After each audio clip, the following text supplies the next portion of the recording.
Hello అమ్మ, ఈ పెద్ద పందిరి వేసామమ్మా. పందిరి చాలా ఎక్కువగా వేసాము.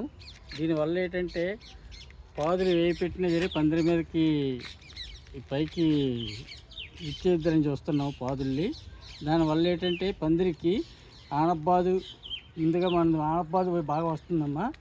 ఆనబాదు పందిరిలో పెట్టామమ్మా, పందిరి మీద పెట్టాము. దానివల్ల ఏంటంటే కాయలు కిందకు ఉండవు.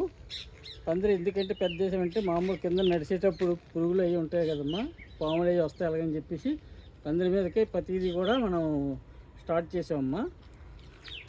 భూమిలో ఇప్పుడు దానివల్ల ఏంటంటే మనకి ఈ చెరుకు కూడా వేసానమ్మా. కేరళ చెరుకమ్మ ఇది కేరళ చెరుకమ్మ. ఇది ఏంటంటే మన భూమి మీద వస్తుందో రాదో అలాగని చెప్పేసి టెస్టింగ్ చేయడానికి ఒకసారి చూసానమ్మా. కానీ బాగా వచ్చిందమ్మా. ఇది కేరళ చెరుకు. ఈ కింద సంవత్సరం